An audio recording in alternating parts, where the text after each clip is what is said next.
Olá, trader! Muito bom dia! Eu me chamo Fabrício Nicolau, analista de mercados da Easy Markets. Hoje, sexta-feira, tem o anúncio do sucessor de Jeremy Powell, presidente do Federal Reserve. Kevin Warsh ganhou nome e já ganhou força, disparando que pode ser anunciado hoje. Porém, os mercados já reagiram com cautela. Na noite agitada de ontem, o nome de Warsh é visto como um tom mais duro, um tom mais inclinado para cortar juros. As bolsas na Ásia recuaram, os juros subiram e o dólar se fortaleceu. Ok? E tem mais. O nome dele foi visto após ele ser visto visitando a Casa Branca na noite de ontem e após o anúncio do presidente que vai anunciar hoje o sucessor de Jeremy Powell.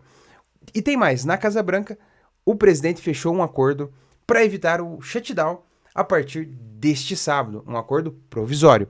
Também os ruídos na White House, né, tem as ameaças das tarifações dos países que vendem petróleo a Cuba e podem sofrer sanções. E esses petróleos estão sendo transportados sobre aviões canadenses. No fechamento de mercado, a Apple divulgou o seu balanço, que por sinal veio acima do esperado, um crescimento de quase 20%. Foi oficialmente 19% em relação ao balanço do ano passado, na mesma época. Outro ponto importante é que no aftermarket disparou 3% e arrefeceu depois. E aí deixou as dúvidas sobre os investimentos da IA após o seu lançamento do iPhone 17, que foi o sucesso do resultado dos balanços da Apple. Tá? Já na agenda do Brasil, tem PNAD contínuo. Hoje sai ele para ajustar, a calibrar as expectativas sobre a atividade no mercado de trabalho brasileiro de 2026. O CAGED ontem foi fraco, reforçou a aposta de estímulos de corte de juros em 0,5 pontos base na Selic. E o fechamento desta semana, fique atento com o nome do sucessor de Jeremy Powell, as notícias que nós vamos ver agora, as oportunidades, e sexta-feira, né? Dia de definições do Federal Reserve, dados no Brasil, e os mercados estão mais sensíveis e qualquer sinal sobre o rumo de política monetária pode mexer rapidamente nos mercados e agressivamente, certo? Eu me chamo Fabrício Nicolau, já convido você a se inscrever nesse canal se você é novo aqui. Se já é inscrito, deixa aquele baita joia que me ajuda bastante. E se quiser me ajudar um pouquinho mais, pega o link do vídeo e compartilha com o seu amigo e fala, vamos aqui para os mercados internacionais no nosso programa Gol do Dia. Vamos então, pessoal, às notícias, às manchetes e às oportunidades que nós temos aqui nos mercados internacionais, ok? Certo, vamos lá então, na tela aqui para vocês e deixa eu comentar. Então, esse é o nome do Kevin Warsh, né? Esse é o cara, né? Falar a verdade. E vale lembrar, para quem não conhece ele é um financista executivo bancário americano que trabalhou como membro do Conselho de Governadores do Federal Reserve, tá? Isso foi no período de 2006 a 2011.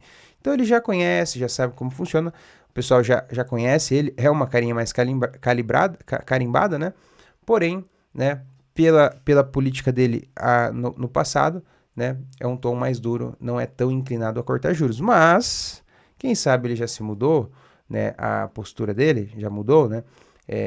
Fazem quase 20 anos, né, que ele dirigiu o Federal Reserve.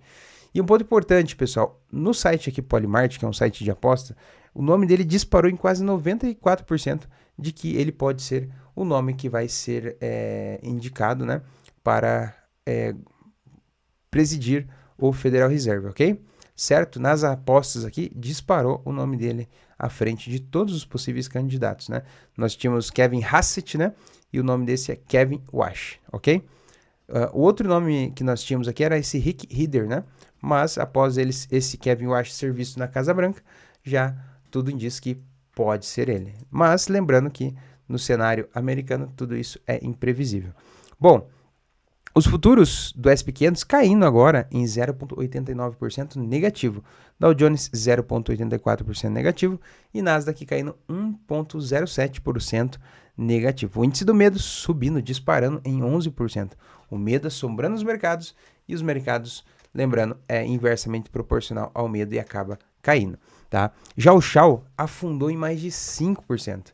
Né? Já era esperado, dia de realização de lucros, dia de correção também deste ativo. A gente vai analisar o gráfico já já. Bom, no calendário econômico, nós temos então essas notícias que eu mencionei para vocês no início do vídeo. Na madrugada de hoje, a gente teve bastante notícia em relação à zona do euro, tivemos balanços por lá, na Europa, enfim, tivemos os dados do PIB da França, resultados de preços de bens importados na Alemanha, na Espanha, bastante movimentação, e na China também, PIB de Hong Kong, PIB trimestral e massa monetária, todos ambos ao longo da madrugada. O IPC na Alemanha, tá? Então todos deram uma agitada nos mercados na zona do euro. O que nós temos para hoje daqui a alguns minutos, pessoal? Nós temos aqui, ó, no Brasil, nós temos o superávit orçamentário, balanço orçamentário e dívida líquida bruta, tá? Média volatilidade pode agitar os mercados daqui 12 minutos já, e a abertura às 9 dos mercados pode movimentar com relação ao resultado destes dados. Tem taxa de desemprego no Brasil, notícia de alto impacto, ok? Saindo às 9 da manhã. Tem aqui, para quem opera dólar mexicano, tem PIB no México, pode agitar a moeda, ok? Na Alemanha, na zona do euro, a gente tem de novo aqui, ó, o CPI da Alemanha, só que mensal e anual, tá? Notícia 3 estrelas, mexe com os pares do euro. Tem nos Estados Unidos, às 10h30, o IPP mensal e PIB canadense também, que pode agitar bastante os mercados, e o núcleo do IPP mensal nos Estados Unidos. Bastante notícia movimentando aqui esta manhã, ok? Tem PIB no Canadá, às 10h31. Tem PMI de Chicago, tá? Às 11h45. Duas notícias 2 estrelas, médio impacto. E no Brasil tem o Índice de Evolução ao Emprego, que é o CAGED, às 14h30. Notícia 3 estrelas, ok? Certo, meus amigos? Às 15 a gente vem com as desmontagens de posições. Olha só, mas às 15 tem um pronunciamento do Buck, vice-presidente do Banco Central alemão, tá? Então, dependendo das expectativas, dependendo das falas, pode movimentar também o euro ou os pares do euro, ok? No final da tarde a gente tem as montagens de posições, né? Normal, fechamento da semana. E aí pode dar uma agitadinha ali, né? Pouca liquidez também. E à noite, pessoal, com o fechamento aí de mercado na China, divulgando nesta sexta-feira o PMI industrial, ok? Composto, e o de não manufatura também, que é bem importante para a economia deles, tá? Certo? Bom, indo diretamente aqui para as notícias, para os gráficos, perdão, pessoal, o principal índice americano, vamos dar uma olhadinha aqui, tá? Principal índice americano aqui, ó. Vou colocar aqui Fabrício. Deixa eu aproveitar também e ajustar aqui, ó, o cotação, né, dos ativos aqui, para que você possa acompanhar os ativos, os códigos, né, do ativo que eu estarei comentando e falando, tá? O principal índice americano ontem caiu fortemente, tá? Nós tivemos aqui ao longo do dia uma queda forte, né, e depois recuperou bastante, por sinal. Deixa eu só pegar aqui a minha canetita, aqui. E na madrugada de ontem, à noite, né, caiu, disparou, né, na queda novamente. Hoje segue subindo, recuperando um pouquinho, mas ainda está em baixa forte, né? No cenário aqui, ó, pessoal, a gente fez um movimentinho de queda e podemos romper essa estrutura aqui, fazendo um choque, né? Rompendo essa estrutura de baixo, no caso aqui para cima, a gente faz um choque e lembrando, fez um fundinho aqui, outro fundinho aqui, tá? É meio que um fundo duplo, né? Inclinado. Temos uma base de preço aqui mais importante, onde ele segurou, se protegeu, né? E estamos vendo aqui o MACD mudando de eixo agora para um cenário mais de força compradora, ok? No principal índice americano.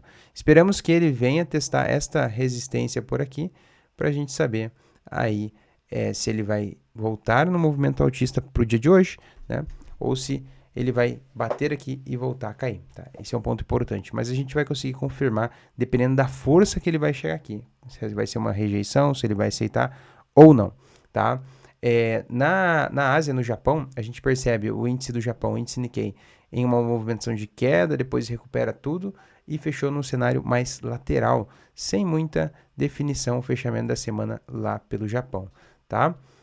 Na Austrália, vamos ver aqui na Austrália, a gente viu um movimento de queda forte também, ó, acompanhando aqui o principal índice americano, tentando fazer uma recuperação do movimento agora, tá? Ok? Na China, o índice HK50, vamos dar uma olhadinha aqui nele, ó, seguiu no movimento altista, por sinal muito bom, já no início da noite, né?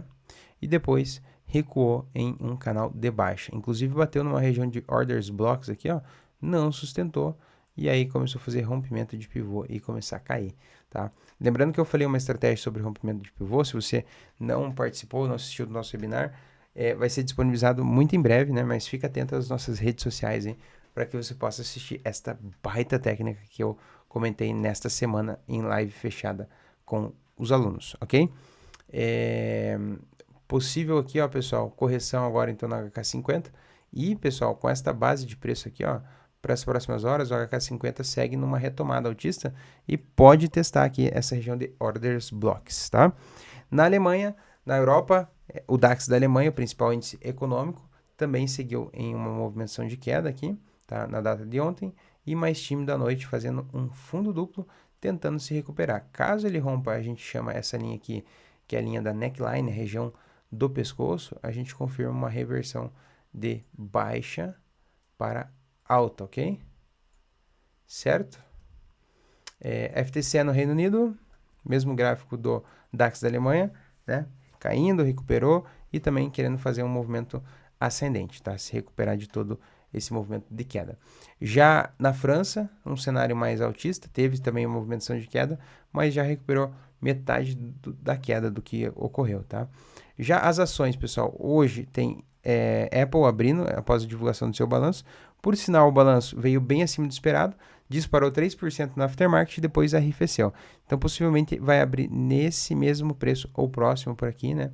As ações da Apple às 11h30. Facebook nem se fala, né? Positivamente, disparando, liderando todo esse movimento, inclusive com o avanço das IAs. Já o Google, movimentação de queda, volátil e depois recuperou e fechou no mesmo patamar. Se a gente pegar aqui Tesla também, é uma das empresas que vem caindo, né? E acho que é importante aproveitar momentos de queda na Tesla, porque é uma empresa muito boa e pode recuperar fortemente o preço das ações, tá? Esta região aqui onde ela está buscando, região de queda, seria o 412, uma baita região de order block que pode fazer ele bater para cá e voltar a subir, tá? Um movimentinho mais altista aqui, tá? Nas ações da Tesla. Certo? Petróleo Brent, vamos dar uma olhadinha aqui, ó, subindo hoje, né? Nós tivemos queda ontem, né? E hoje está recuperando este movimentinho aqui, tentando fazer um movimento mais altista. Lembrando que aqui em cima a gente tem regiões de vendedores, de orders blocks, e o preço pode ter dificuldade de chegar aqui. Ele só rompe com notícia forte, com volume forte, rompe esta região para cá, tá? Para você poder identificar novas faixas de preço, tá? No petróleo Brent, então segue ainda esta movimentação, tanto o Brent quanto o WTI. Já, pessoal, a dominância do dólar no mundo todo ganhou força, né? Então o dólar está subindo um pouquinho mais alto, né? MACD aponta volume comprador aqui, força compradora, tá? Segue um pouquinho estável, batendo nessa região, mas ainda assim vai voltar para uma movimentação de alta aqui o dólar americano, tá? Já o Shao, o ouro, né? Seguiu aqui e está caindo quase 5%, tá? Encontrou, inclusive, esta região aqui, que nós chamamos aqui como região de base de preço, uma região onde ele já caiu demais e está voltando a subir, tá? Importante ficar de olho no Shao para este movimento, certo? Bitcoin afundou em queda, né, pessoal? Ontem não parava de cair, segurou nesta região por aqui, até eu achei que ia romper e aí na próxima casa é 75, 72, né? Para quem não sabe, a faixa ali, o próximo suporte do Bitcoin, né?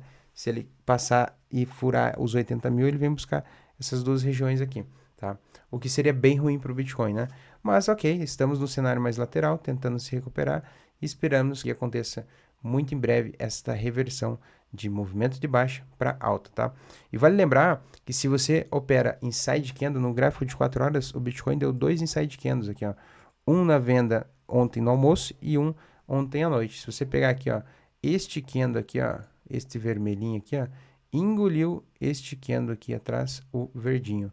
Então é um inside candle de baixa. Já aqui a mesma coisa, ó. Aqui no caso nós tivemos um candle, né?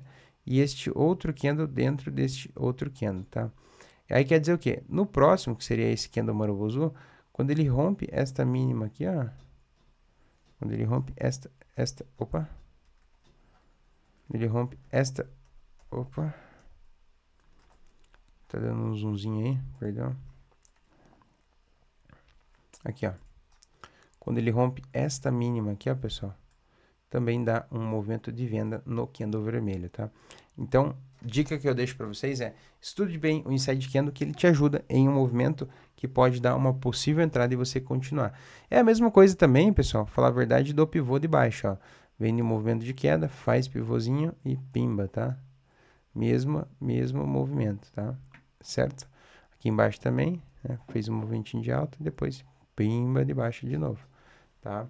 Ok? Então é importante porque, assim, esse padrão, pessoal, ele se repete em quase todos os ativos, tá? Hoje nós estamos vendo aqui no Bitcoin, mas se eu caçar aqui, eu acho em outros ativos também, tá? Euro JPY, vamos aqui para o Euro JPY, Euro versus Japão, recuperando, fez um choque, então possível reversão de fundo triplo, tá? Então assim, ó, 2, 3, ó, muito bom, tá? Isso é um padrão de reversão, depois de um movimento de baixo, um padrão para ele voltar a subir. E aí nós temos uma região aqui, ó, deixa eu pegar aqui esta região aqui, ó, do 1.83.400, uma região de baita suporte, onde ele está rompendo esta linha da neckline, que a gente chama de linha do pescoço, e vai continuar o movimento de alta, tá? É um padrão de reversão de baixa para alta e tem também o padrão de alta para baixo, tá? No Euro JPY, então fica atento aí à oportunidade. Já aqui, ó, vamos pegar aqui dólar canadense e dólar JPY, dólar canadense sem força, né? Caindo, não para de cair, né? Sempre foi assim, né? Por conta, não sei porquê, mas esse dólar sempre cai fortemente quando ele entra numa tendência de queda, né? Agora, no caso, ele tá mais, dólar canadense, ele tá mais lento, né? Se a gente pegar aqui, ó, querendo fazer um cenário de lateralização, de repente para tentar reverter esse cenário. Já o dólar ien, vamos ver aqui, dólar ien, ó, o dólar ien também tá bonito, ó. Possível reversão aqui no dólar ien, tá? Libra britânica versus dólar. Ó, Libra GBP também, ó. Se romper esta mínima aqui, pessoal, aqui é venda fortíssima, ok? Tem bastante espaço aqui para ele cair, tá? Vamos aqui para o mercado brasileiro, mini índice. Ó, o mini índice não para de subir. Ontem fez máxima histórica, né? Na verdade, a máxima histórica foi aqui nos 189, tá? Mas ontem ele fez um movimento de alta e depois recuou, né? Deu alguns repiques, né, de reversão. Então tome cuidado no Shao, porque pode ser um dia de realização, ok? Certo? Um dia de correção natural do preço, tá? Cenário mais lateral aqui no índice Ibovespa, né? Ok, 15 minutos. Guardar a abertura aqui do mini índice, tá? Pra gente identificar alguma oportunidade. Mas o que eu vejo no mini índice é mais continuar esse movimento de queda mesmo, né? Perdendo esta mínima aqui, a gente faz o pivô de baixa e aí continua todo o movimento. Já, por exemplo, o mini dólar, vamos dar uma olhadinha no mini dólar, o dólar desvalorizou bastante aqui, né? Frente ao real e agora está se recuperando, tá? Fez inclusive uma aclinação um pouquinho inclinada, né? Sobre a questão de padrões de reversão, onde o preço caiu demais e pode reverter para um movimento de alta. Certo, pessoal? Bom, isso era o que eu tinha para avisar vocês nesta sexta-feira, fechamento da semana, fechamento de mercado. E na semana que vem, possivelmente a gente possa voltar a fazer uma live ao vivo, ok? Então não perde tempo, acompanha a gente, já reserva na sua agenda, segunda-feira, às 8 horas da noite, a gente fazer uma live. Não às 8 não, pessoal, vou mudar, de manhã, tá? Com a abertura da semana, isso mesmo. Vou fazer uma live ao vivo com a abertura da semana, falando as notícias, as oportunidades para aquela semana. Então, reserva na agenda aí segunda-feira, ok? Vamos fazer uma live ao vivo comigo, ok? No programa aqui, Gol do Dia. Já peço para você, se é novo aqui, se inscreve nesse canal. Se já é inscrito, deixa aquele baita joia que me ajuda bastante. E quiser me ajudar um pouquinho mais, compartilha o link do vídeo com o seu amigo que está perdidão nos mercados e quer começar. Ok? Chega por hoje, um excelente final de semana a todos vocês, juízo, bons trades e te vejo na segunda-feira ao vivo aqui comigo. Chega por hoje.